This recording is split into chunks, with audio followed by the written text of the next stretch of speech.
Hello everyone, welcome back to One Perspective. I'm Brett and welcome to all the open minds here today. Today's video is more on a somber note. We're talking about the devastation of Hurricane Helene. Hurricane Helene spanned over 6 southeastern states, unfortunately, and I am very sad to report that as of this recording, 227 people have lost their lives. That includes 113 people in North Carolina, 48 people in South Carolina, 33 people in Georgia, 20 people in Florida, 11 people in Tennessee, and 2 people in my home state of Virginia. Included in the hurricane devastation, a very special bike trail to me, the Virginia Creeper Trail, has also been affected in Southwest Virginia. First and foremost, I want to share my empathy for all those who have been affected in this flooding, especially the families who have lost their loved ones or are still missing their loved ones. Although 2 people only have died in Virginia, and 1 is too much, no one was lost in the town of Damascus, where the Virginia Creeper Trail runs through. The flooding event that happened in the town of Damascus left many people stranded in their homes or other places in the water. National Guard had to be deployed to Damascus, Virginia, and over 100 people were rescued. There were some people whose houses left their foundation and floated away several feet. There were people whose houses collapsed and there's a car under one house. There's a river that runs beside the town and winds through the Creeper Trail going up the mountain. Of course, that rose, and because of that, roadways were washed out. The Creeper Trail was quote unquote destroyed. I don't even think I should be doing air quotes. It's probably exactly what happened. There are many trestles that run over the river there while you're going down it, and those washed away. Not all of them, but any of them that gets washed out would prevent you from getting to one area to the next on the trail. So it's devastating because this little town, it's not on the top of a mountain, it's in a little valley. So of course that's why the water rose and wreaked havoc there. This little town's economy, a large part of it at least, is based on tourism there. So with the Virginia Creeper Trail and the Appalachian Trail that intersects it, many people come to hike, bike, and ride horses. And some people's businesses are outfitters, so they rent bicycles and sell, biking equipment and all sorts of stuff like that. And without the Creeper Trail, they've got no business. It's unbelievable. It's unbelievable what's happened. When it comes to all these states and all the devastation that has taken place because of the hurricane, the federal government has dropped the ball on helping them. FEMA has reportedly not enough funds to cover this because they've already spent it on something else. And there's a $750 check to help each person. That's it?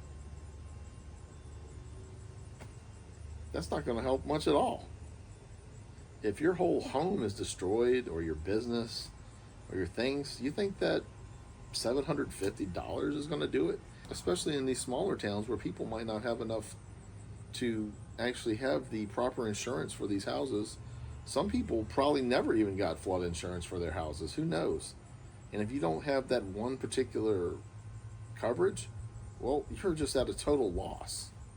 The Virginia Creeper Trail is a 37-mile former railroad that was decommissioned in 1977 and recommissioned as a hiking, biking, and horseback riding trail. The trail runs from White Top Station down the mountain through the town of Damascus and all the way to Abingdon. I've only done the 17-mile portion of the Creeper Trail in the past, from White Top Station to the center point in Damascus. And I've been going here since 1998 with my family, friends, and it's just unbelievable that this could be completely over unless they have the funding to repair it and make this thing a thing again.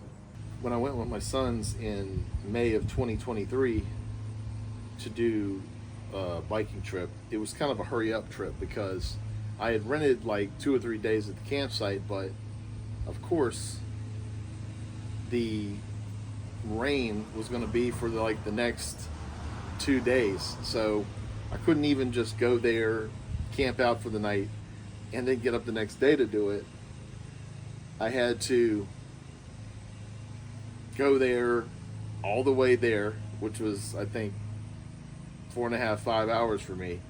Immediately get on the bike trail, run through the whole thing, and then go back to camp out that night, and then forego the 2 days that I paid for. So I had been planning to go to the Creeper Trail for about a month, and I finally got a free weekend to do it. I've been talking about the Creeper Trail in 2 of the videos I've been in. One with my